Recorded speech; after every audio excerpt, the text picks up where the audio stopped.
Premier livre de Samuel, chapitre 19.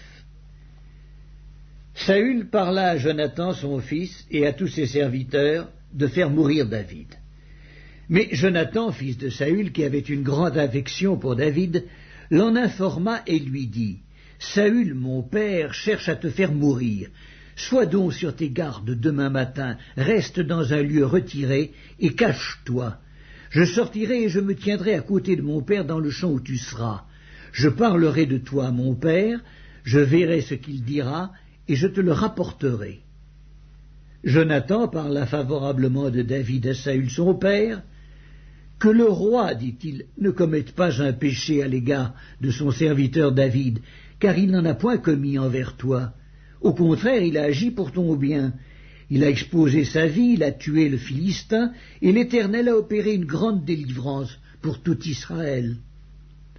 Tu l'as vu, et tu t'en es réjoui. Pourquoi pécherais-tu contre le sang innocent, et ferais-tu sans raison mourir David ?» Saül écouta la voix de Jonathan, et il jura, disant « L'Éternel est vivant. David ne mourra pas. » Jonathan appela David, et lui rapporta toutes ces paroles. Puis il l'amena auprès de Saül, en présence de qui David fut comme auparavant. La guerre continuait. David marcha contre les Philistins et se battit avec eux. Il leur fit éprouver une grande défaite, et ils s'enfuirent devant lui. Alors le mauvais esprit de l'Éternel fut sur Saül, qui était assis dans sa maison, sa lance à la main. David jouait, et Saül voulut le frapper avec sa lance contre la paroi, mais David se détourna de lui, et Saül frappa de sa lance la paroi. David prit la fuite et s'échappa pendant la nuit. Saül envoya des gens vers la maison de David pour le garder et le faire mourir au matin. Mais Michal, femme de David, l'en informa et lui dit « Si tu ne te sauves pas cette nuit, demain tu es mort. » Elle le fit descendre par la fenêtre, et David s'en alla et s'enfuit. C'est ainsi qu'il échappa. Ensuite Michal prit le téraphim qu'elle plaça dans le lit, elle mit une peau de chèvre à son chevet, et elle l'enveloppa d'une couverture. Lorsque Saül envoya des gens pour prendre David, elle dit « Il est malade ». Saül les renvoya pour qu'ils le vissent, et il dit « Apportez-le-moi dans son lit, afin que je le fasse mourir. » Ces gens revinrent, et voici, le téraphim était dans le lit, et une peau de chèvre à son chevet. Saül dit à Michal « Pourquoi m'as-tu trompé de la sorte, et as-tu laissé partir mon ennemi qui s'est échappé ?» Michal répondit à Saül « Il m'a dit « Laisse-moi aller ou je te tue. » C'est ainsi que David prit la fuite et qu'il échappa. Il se rendit auprès de Samuel à Rama et lui raconta tout ce que Saül lui avait fait. Puis il alla avec Samuel demeurer à Najoth. On le rapporta à Saül en disant « Voici, David est à Najoth, près de Rama. » Saül envoya des gens pour prendre David. Ils virent une assemblée de prophètes qui prophétisaient, ayant Samuel à leur tête. L'Esprit de Dieu saisit les envoyés de Saül, et ils se mirent aussi à prophétiser eux-mêmes. On en fit rapport à Saül, qui envoya d'autres gens, et eux aussi prophétisèrent. Il en envoya encore pour la 3e fois, et ils prophétisèrent également. Alors Saül alla lui-même à Rama. Arrivé à la grande citerne qui est à Sécou, il demanda « Où sont Samuel et David ?» On lui répondit « Ils sont à Najoth, près de Rama. » Et il se dirigea vers Najoth, près de Rama. L'Esprit de Dieu fut aussi sur lui, et Saül continua son chemin en prophétisant, jusqu'à son arrivée à Najoth, près de Rama.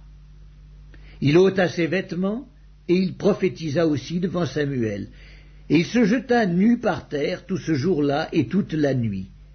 C'est pourquoi l'on dit « Saül est-il aussi parmi les prophètes ?» Premier livre de Samuel, chapitre 20. David s'enfuit de Najoth près de Rama.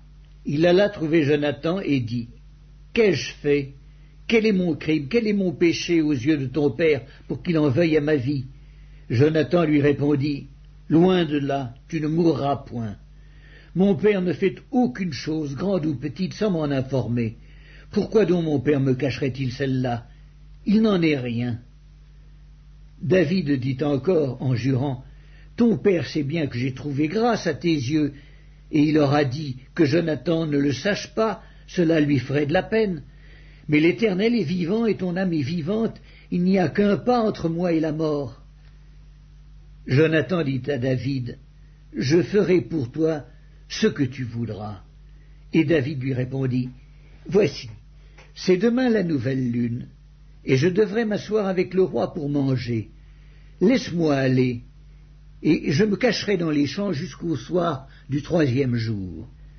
Si ton père remarque mon absence, tu diras, David m'a prié de lui laisser faire une course à Bethléem, sa ville, parce qu'il y a pour toute la famille un sacrifice annuel.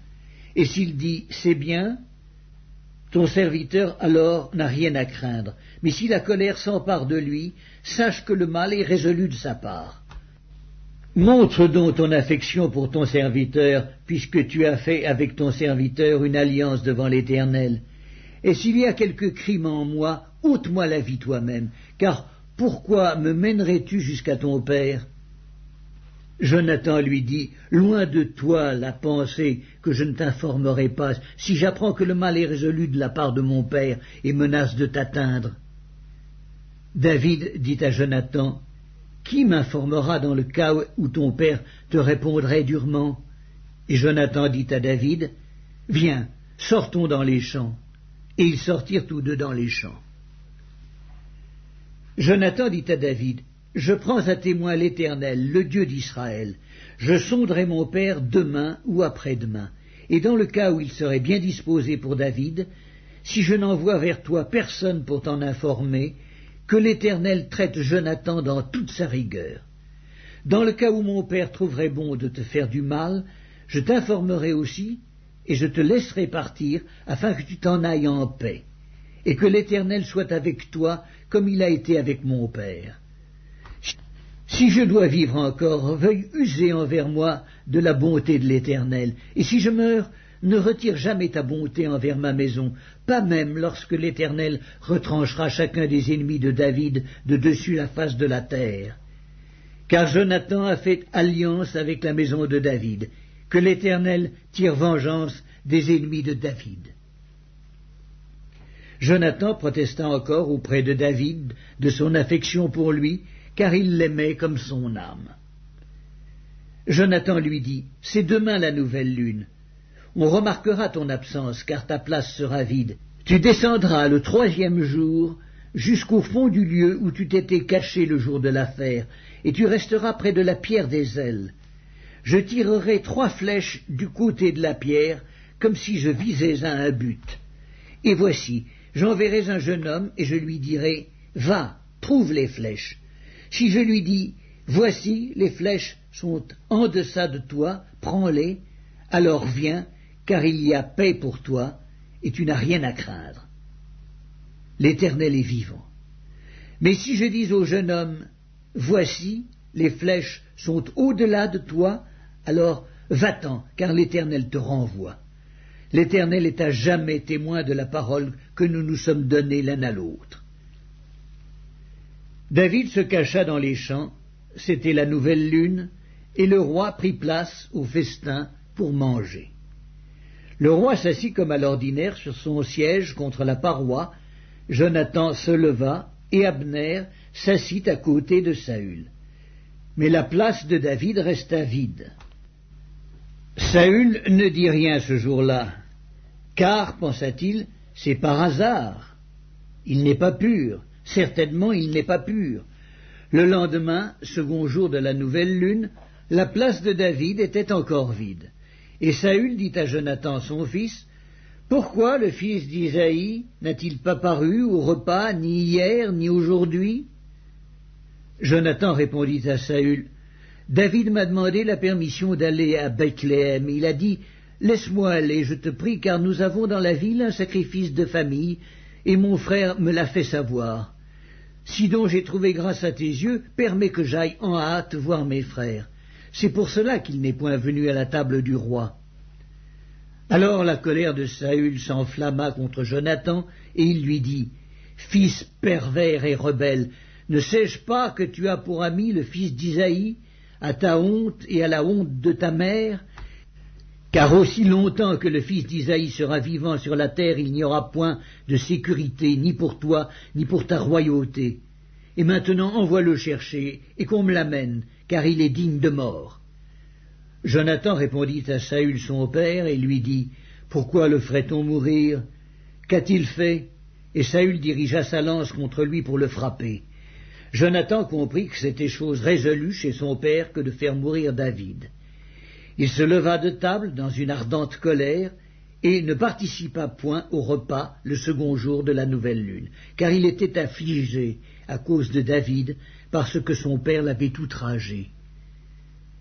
Le lendemain matin, Jonathan alla dans les champs au lieu convenu avec David, et il était accompagné d'un petit garçon. Il lui dit, « Cours, trouve les flèches que je vais tirer. » Le garçon courut, et Jonathan tira une flèche qui le dépassa. Lorsqu'il arriva au lieu où était la flèche que Jonathan avait tirée, Jonathan cria derrière lui, « La flèche n'est-elle pas plus loin que toi ?» Il lui cria encore, « Vite, hâte-toi, ne t'arrête pas !» Et le garçon de Jonathan ramassa les flèches et revint vers son maître. Le garçon ne savait rien. Jonathan et David seuls comprenaient la chose. Jonathan remit ses armes à son garçon et lui dit, « Va, porte-les à la ville. » Après le départ du garçon, David se leva du côté du midi, puis se jeta le visage contre terre et se prosterna 3 fois. Les 2 amis s'embrassèrent et pleurèrent ensemble. David surtout fondit en larmes. Et Jonathan dit à David, « Va en paix, maintenant que nous avons juré l'un et l'autre au nom de l'Éternel, en disant que l'Éternel soit à jamais entre moi et toi, entre ma postérité et ta postérité. » David se leva et s'en alla, et Jonathan rentra dans la ville. Premier livre de Samuel, chapitre 21. David se rendit à Nob vers le sacrificateur Achimélec, qui accourut effrayé au-devant de lui et lui dit, « Pourquoi es-tu seul, et n'y a-t-il personne avec toi ?» David répondit au sacrificateur Achimélec, « Le roi m'a donné un ordre et m'a dit que personne ne sache rien de l'affaire pour laquelle je t'envoie et de l'ordre que je t'ai donné. J'ai fixé un rendez-vous à mes gens. Maintenant, qu'as-tu sous la main?